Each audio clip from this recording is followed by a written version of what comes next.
News 24 देख रहे हैं आप और मैं हूं आपके साथ आन्या सिंह। बात करेंगे राजनीति की बड़ी खबरों के बारे में। केंद्रीय खाद्य प्रसंस्करण उद्योग मंत्री चिराग पासवान ने मंगलवार को तिरुवनंतपुरम में रोजगार मेला कार्यक्रम के दौरान नवनियुक्त युवाओं को नियुक्ति पत्र प्रदान किए और नियुक्ति पत्र प्राप्त करने वाले सभी युवाओं को बधाई दी। चिराग पासवान ने कहा कि जैसा कि मेरे प्रधानमंत्री इसे अमृतकाल कहते हैं, वे यानी कि भर्ती 2047 में जब हम विकसित राष्ट्र बनेंगे तब सरकार का हिस्सा होंगे। यह उनके लिए खुद को साबित करने के लिए एक बड़ी जिम्मेदारी है। मैं उनमें से प्रत्येक को बधाई देता हूं। इससे पहले आज पीएम मोदी ने वीडियो कॉन्फ्रेंसिंग के जरिए रोजगार मेले के तहत नवनियुक्त युवाओं को 51,000 से अधिक नियुक्ति पत्र वितरित किए हैं। रोजगार मेला रोजगार सृजन को प्राथमिकता देने की प्रधानमंत्री की प्रतिबद्धता को दर्शाता है। यह युवाओं को राष्ट्र निर्माण में योगदान देने के लिए सार्थक अवसर प्रदान करके उन्हें सशक्त बनाएगा।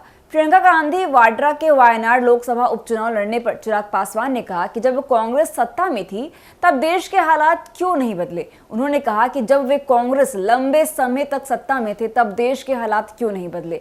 अगर आप देश के लिए काम कर रहे हैं तो वे यानी कि जनता आपको ही चुनेंगे, चाहे कुछ भी हो। यही वजह है कि प्रधानमंत्री लगातार तीसरी बार चुने गए हैं।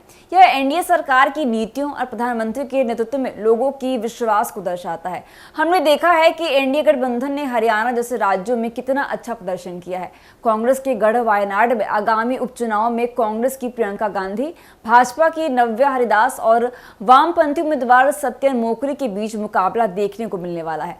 प्रियंका गांधी वायनाड निर्वाचन क्षेत्र से यूनाइटेड डेमोक्रेटिक फ्रंट यानी कि यूडीएफ के उम्मीदवार के रूप में चुनाव लड़ रही हैं। वह अपने भाई राहुल गांधी द्वारा खाली की गई सीट से चुनाव लड़ रही हैं। इस साल के शुरुआत में हुए आम चुनाव में उत्तर प्रदेश के रायबरेली से लोकसभा के लिए चुने जाने के बाद कांग्रेस नेता राहुल गांधी ने वायनाड सीट खाली कर दी थी। कांग्रेस नेता प्रियंका गांधी ने 13 नवंबर को होने वाले उपचुनाव से पहले वायनाड में प्रचार अभियान की शुरुआत की है। वायनाड में 13 नवंबर को मतदान होगा और 15 राज्यों की 47 विधानसभा सीटों पर उपचुनाव के लिए भी मतदान होगा। झारखंड में विधानसभा चुनाव का पहला चरण भी 13 नवंबर को ही होने वाला है।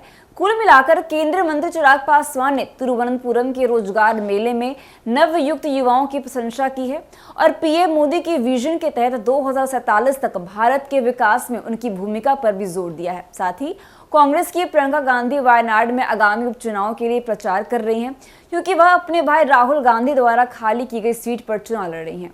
तो फिलहाल के लिए बस इतना ही। ऐसी तमाम खबरों के लिए देखते रहिए News 24। धन्यवाद।